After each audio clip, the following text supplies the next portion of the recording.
ก็อุตส่าห์ลืมเธอธรรมดาแต่คืนนี้ยังจ้องนาน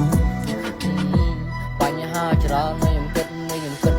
គិតច្រើនពេកឲ្យខ្ញុំទាំងមកសទូងើបឡើងវិញខ្ញុំមានកម្លាំងដូចជាស្ទូបញ្ហាទាំងប៉ុន្មានខ្ញុំវាយខ្ទេចដូចជាមូចាប់ឡើងសាជាថ្មីអស់លើខ្សែតន្ត្រីព្យាយាមកកកាយហាចាប់ដំណោកអ្វីដែលថ្មីទៅស្ដាប់ពីគេនិយាយទៅស្ដាប់ពីគេពុតខបតែពាក្យទាំងប៉ុន្មានតែពាក្យគ្មានន័យគេចាំតែមើលងាយនៅពេលដែលខ្ញុំមិនសល់អីគេមើលងាយនៅពេលដែលខ្ញុំមិនចេះហាស្ដីគេគិតយ៉ាងនេះយ៉ាងនោះតែខ្ញុំមិនដែលព្រោះនឹងសម្ដីរនៅផែននៅតែមួយឬនឹងឲ្យវាមានន័យខ្ញុំព្យាយាមរហូតដល់ពេលដែលថ្ងៃជោគជ័យខ្ញុំព្យាយាមរហូតដល់ពេលដែលថ្ងៃខ្ញុំសៃខ្ញុំព្យាយាមរហូតដល់ពេលដែលគេមើលឃើញតម្លៃខ្ញុំព្យាយាមរហូតដល់ពេលដែលមកខ្ញុំនេះប្រៃ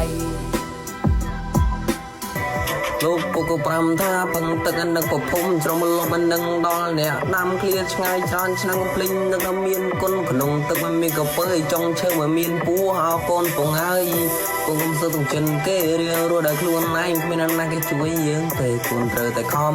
អនាគតកូនទេនៅស្រណងអ្នកមិនដែរមិនចង់ឲ្យកូននេះឃ្លាតឆ្ងាយខ្លាចកូននេះបែកឆ្វេងក៏មិនសើទឹកចិត្តទេអាយុកូន17កូននៅកូម៉ាតែបណ្ដងកូននេះមិនមែនកូម៉ាទៀតទេតួរូបកូននេះនៅក្មេងក៏ពិនមែនប៉ុន្តែមិនចង់ឃើញអ្នកម្ដាយស្រង់ទឹកភ្នែកទេ